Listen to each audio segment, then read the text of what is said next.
Could you talk a little bit about the House bill, how it differs from the Senate, and most importantly, how it's going to lower the cost of health care? Yeah, so first of all, I think we have to acknowledge that Obamacare is failing. I mean, Democrats don't want to make this point, but I mean, across America, we've seen insurance companies bail on the exchanges by giving more control to states, by letting families pick plans that meet the risks in their lives, and everyone's risk is different. And if you can pick a plan that fits your risk at a price that you can afford, you know your family and your health better than I do in Washington. The blueprint that Paul Ryan put out, it includes a border adjustment tax. That seems to be the one thing that Republicans are unsure about. Where do you stand on it? So the rules of the Senate on tax reform using this process is for every tax lever you move down, you have to move another tax lever up. You have to be revenue neutral. We get $1 trillion from Obamacare taxes to move tax levers down by $1 trillion. The question becomes, well, where do you get another $1 trillion to move tax levers down? And Paul Ryan came up with a border adjustment tax. If you don't use the border adjustment tax, where do you get another $1 trillion of revenue? Obama administration told us when he, with 5 other world powers, signed the Iran nuclear deal to scale back their nuclear program, that would moderate Iran. Have you seen this happen? Of course Iran hasn't moderated. We called this when the deal came out a horrible deal for Israel, a horrible deal for America. They are not good players. They are not our friends.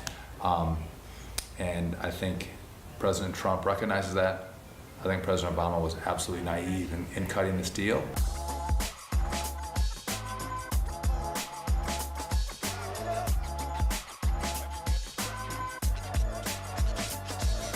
You were a star on The Real World, Season 6, Boston. You use the word star loosely, I hope, right? Very loosely, very loosely. Yes. Your season was like, yeah, definitely way too young for me to be watching that. Exactly. That was like 20 years Just ago. to age you a little, 20, but... thank you. I appreciate that. You're like but, 6. Do you remember the intro song?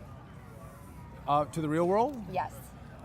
So it's this is the true story of 7 strangers picked to live in a house. Find out what happens when people stop being polite and start getting real. I think I messed it up a little bit, but that's the gist. All right, all right. This is the true story. Whatever. Of 7 strangers picked to live in a house. The real world. Boston. Who would you bring to be on your team? I'd probably take one of the smartest, buffest members of Congress. I'll take Paul Ryan. He'd come with me. I'd probably take one of the most fun, energetic, polite members of Congress as well, F. James Sensenbrenner from Wisconsin. All right. You have 8 kids I have with 8 your kids. wife. How do you juggle your home life and also being a congressman? You got to ask her. She's the super mom that's at Yeah. home with the 8 kids. And it's challenging to have 8 kids, and you know I'm out here for 4 days a week, and so she's at home navigating our house and bringing kids to sports and getting them to school. Thanks, ladies. It's been fun to hang with you out here. It's been Yeah, great. you Thank too. you for You guys are coming so nicely color coordinated. It's great. You don't want to see their Easter. toenails because that's done too.